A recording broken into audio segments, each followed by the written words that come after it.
Most of my generation has this sort of vague perception that boomers are responsible for what we're going through today, even when it comes to dating. But vague isn't good enough. We need to know exactly what went wrong and where, if we want any hope of undoing it. We need solid intel. Because without that, we're just gonna make it worse. I'm gonna look like a fool! So last time in this series, we looked at how industrialization and the occult origins of feminism had their influence. Today, we're moving ahead to see what role the boomers and Gen X played in shaping our current dating meta. Now, to understand boomers, we need to look at their parents and the environment they grew up in first. So let's head back to the start of the modern era.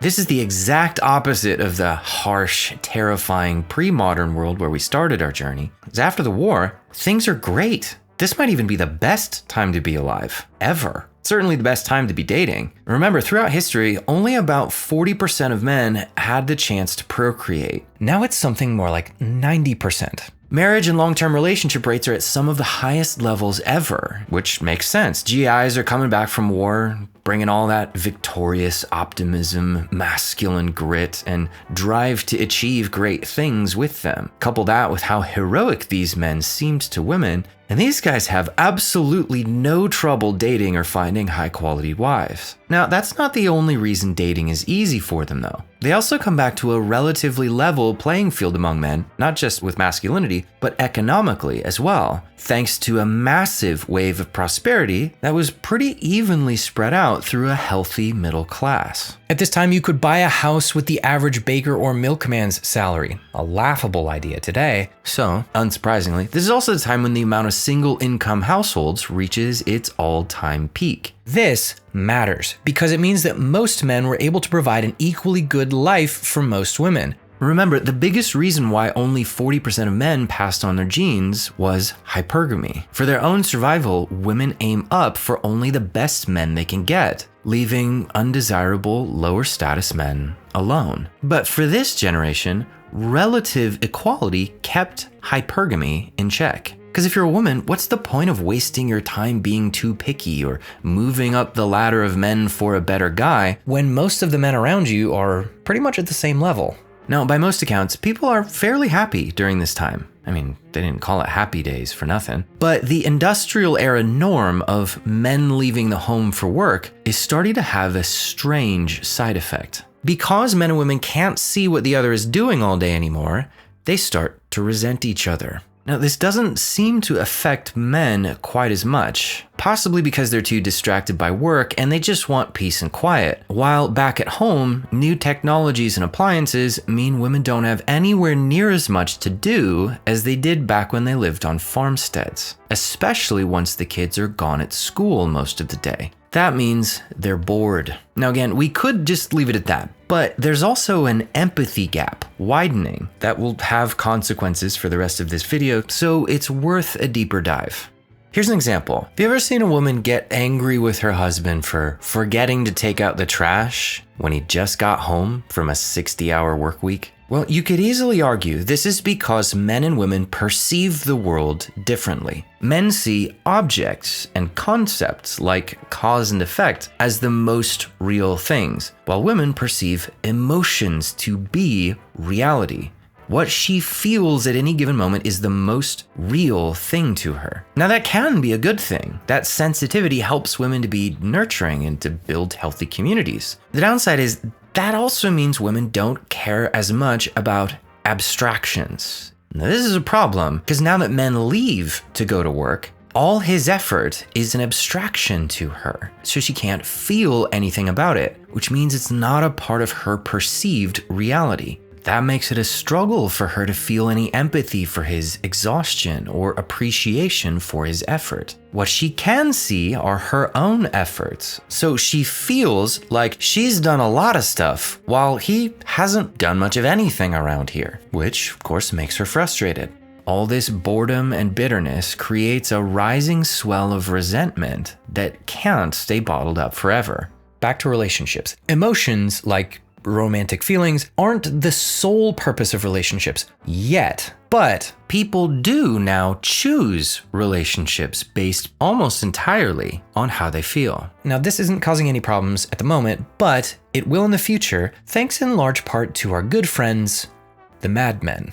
They effectively make experiencing and consuming things the entire purpose of our lives. From here on out, relationships will slowly become more and more about consuming and using humans for satisfaction, rather than mutually beneficial survival arrangements. Okay, moving on to the 60s. Things are changing. If you remember, back in pre-modern times, people were dirt poor, so they couldn't lie to themselves about how the world works. Consequences would slap you in the giblets if you did. But now, thanks to the massive prosperity built by the men who fought World War II, their kids, the boomers, grow up in the biggest bubble of wealth the world has ever seen, which allows them to believe kinda whatever they want, do whatever they want, and punt the consequences down the road to future generations. And my goodness, did they make some decisions. First, they adopt a new core belief that says that how people feel matters more than objective reality. Now, if your feelings told you the truth all the time, then this wouldn't be a problem. But they don't, because our feelings care about what they want, not what's true. And they'll tell us anything they have to get what they want.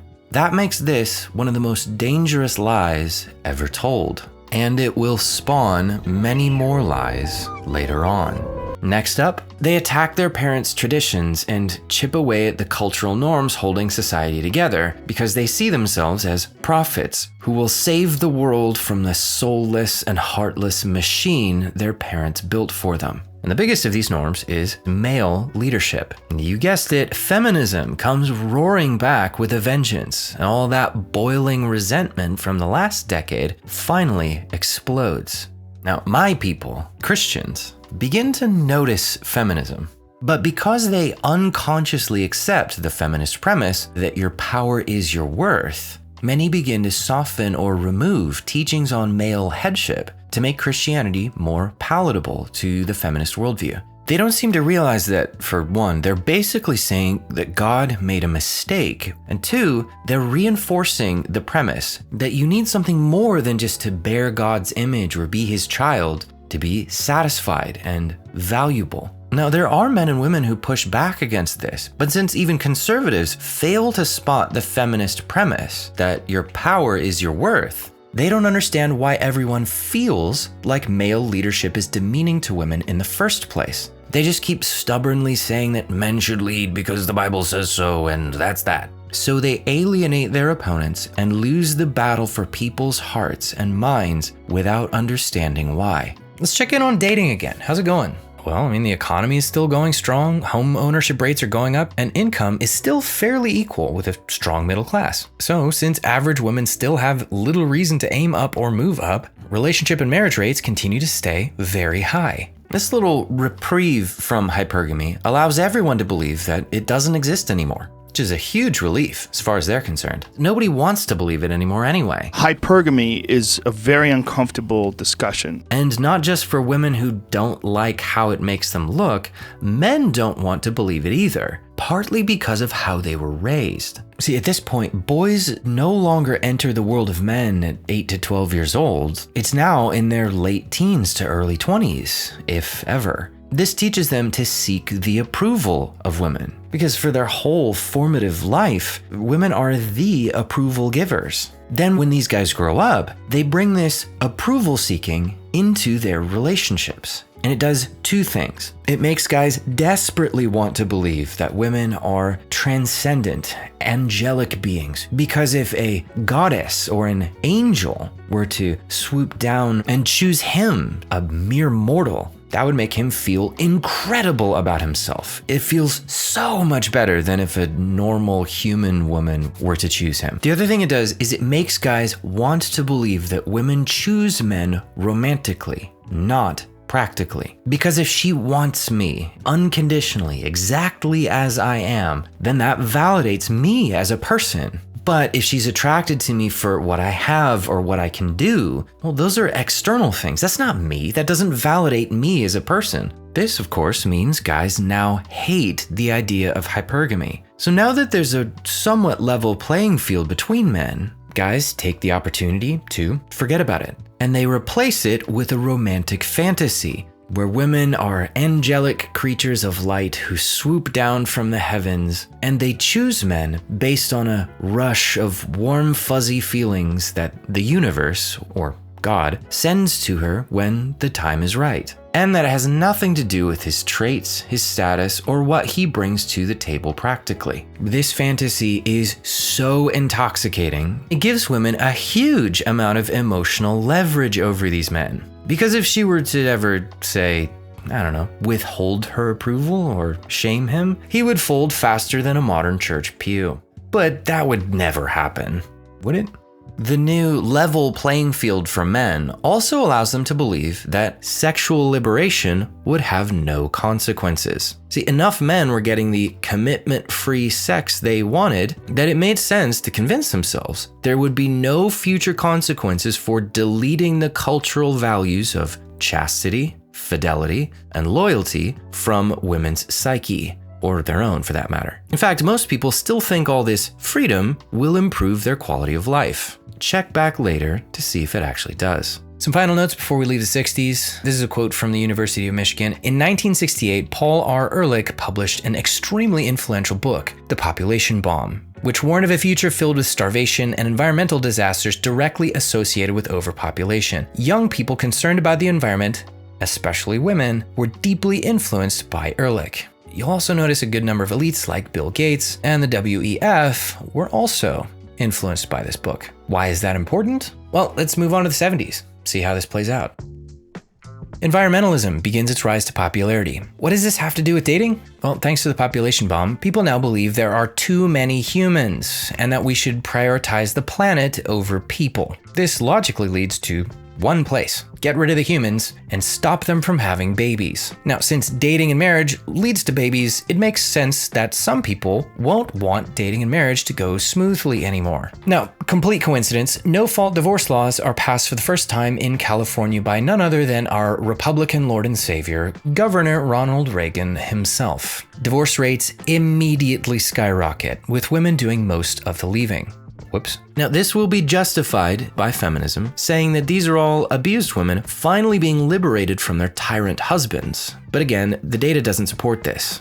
However, these new divorce laws give distinct monetary advantages to women, essentially meaning it's now profitable for women to break the marriage contract. The government also takes a cut of all alimony and child support payments, so it has a permanent incentive to never fix the problem. On the bright side, marriage rates are still relatively high at the moment, largely because dating still works. It's easy-ish. Most men have no idea why it's easy, though. They just sort of assume, well, it's just how it works, right? Men like women, women like men, and they get together and it works. It just happens, right? What they don't realize is that they're still riding a wave of wealth and old cultural norms. They haven't destroyed all of them just yet. They are working on it, though. Around this time, the women who led the rebel charge against men are now settling into married life with men. And it's a zesty combo. See, in pre-modern times, it was wise for you as a woman to respect your husband because you depended on him for protection. But now that men have made the world safe and comfortable, these ladies don't need to respect men anymore. And it shows. Many are still bitter and resentful, and they've been trained to believe that restraining any of their feelings is repression. So women are becoming more aggressive and volatile with men. And thanks to the nuclear threat of divorce, there's not much men can do about it. In short, wives are on the warpath, and guys can't stop them. So they react the only way they can. They play possum. Men realize the only safe response is to be passive. Just stay out of her way and let the woman run your house and your life how she wants. This is the generation who made phrases like, yes, dear, go along to get along, the woman is always right, happy wife, happy life, and gotta check with the boss so popular that we now treat them like they're in the Bible. Now, this response from men is a major tactical blunder. See, what they don't realize is they're essentially trading long-term respect and attraction for short-term peace. Because women might enjoy the power they have over these passive, domesticated half-men, but they don't find it respectable, and they begin to push and test men even more, looking for some kind of bedrock of strength in him that they can rely on, while finding that strength less and less. For now, men are still insulated by wealth and social norms just enough that they don't feel it too bad yet. But like a band-aid on a chainsaw wound, that's not gonna hold for long.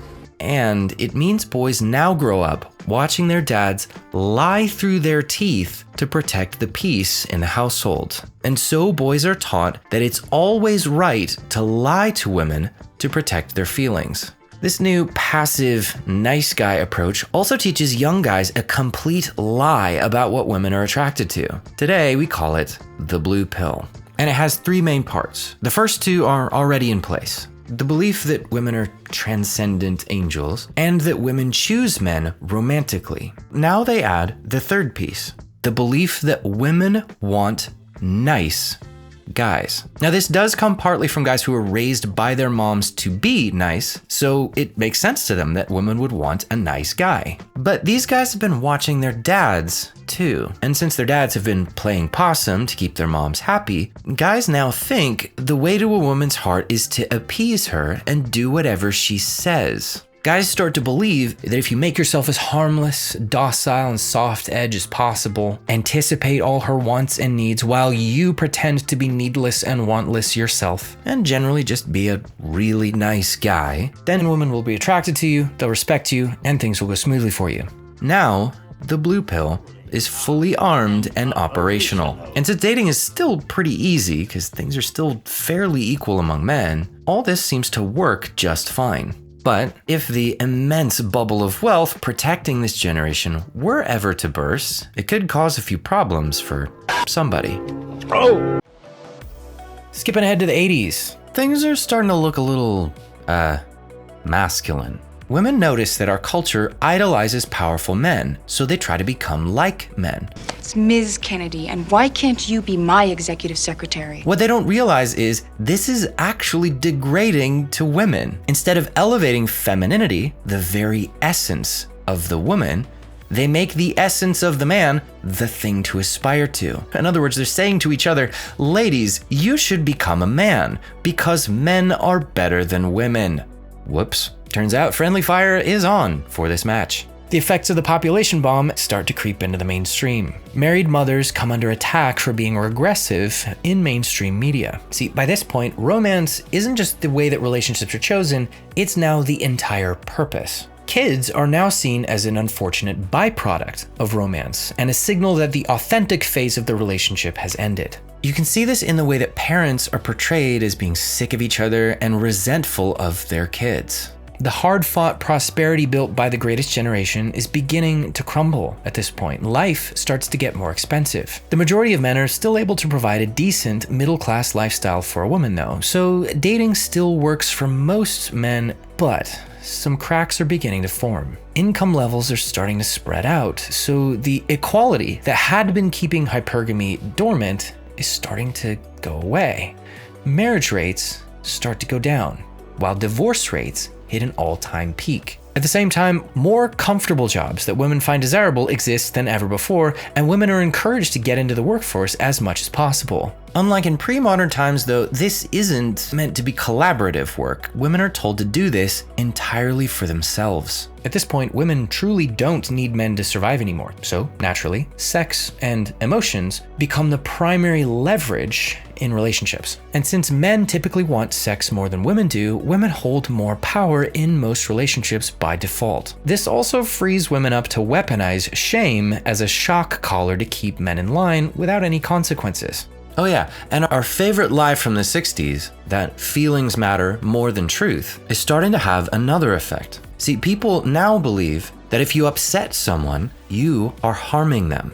As you can probably guess though, this really only goes one way. Since everyone feels like men bear all this guilt for oppressing women forever, people feel like it's morally justified to treat men like their feelings don't matter. It's justice, we're balancing the scales. While that same guilt makes everyone feel like women deserve a sort of emotional reparations, so women's feelings should be validated no matter what they are. So, nearly all men now unconsciously accept the premise that if a woman is upset, then her feeling is unquestionably correct. So it's a man's duty to anticipate and avoid making a woman upset. And if she does get upset, then he must appease that feeling and make it go away, no matter what it takes. In practice, that means that women's feelings are now the final authority in the home. This also creates a spiral, which makes women even less emotionally resilient because no one can challenge them anymore. Even pastors who regularly pummel men from the pulpit about all the things they get wrong can't say anything negative about a woman or women's behavior. So you put all this together, women now have all of the legal, social, and emotional leverage in the home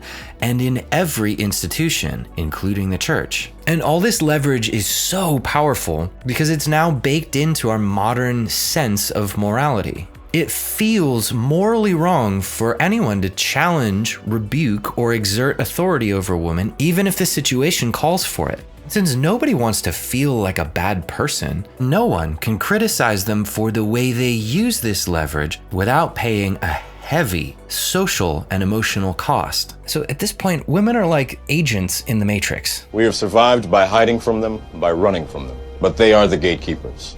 They are guarding all the doors, they are holding all the keys. Feminism celebrates this as a win for women, saying, haha, finally you men get a taste of your own medicine, because this is what it's been like for us under your thumb all this time. Except it isn't. For one, these women are encouraged to follow their heart and lead with increasingly volatile emotions instead of cool, stoic rationality. And two, while women do now take charge in the home, they do not take responsibility. Remember, feminism teaches women to seek the power that comes with leadership, but it rejects the accountability that also comes with leadership. It's become a joke that men never hear their wives say, hey, it was my fault, or I was wrong. And if any man stands up against that, we joke that, oh, he's a dead man, because happy wife, happy life, right? And haha, it's a really funny joke if you're a boomer or Xer, I guess. But it turns out the consequences of giving women authority without accountability aren't funny at all. Because men still shoulder the legal, financial, and cultural consequences of whatever decisions women make. Stay tuned to see how this plays out. Let's check back in on Christians. Now, right about now, Christians are saying to themselves, man, it's a good thing we're immune to all of this. Because sure, yeah, secular women behave that way, but our women would never do any of that. Except that many of them do. Even the most spiritual of Christian wives still can't help but weaponize shame and withhold sex from their husbands to get their way. And even pastors won't call them out on any of this. They don't want to risk saying anything that would offend their own wife at home. Because at this point, let's just say it, men are afraid of women. In fact, in practice, many are more afraid of women than they are of God. So men have nowhere to go for support, while the worldly behaviors of secular women creep into the church more and more because no one holds women accountable.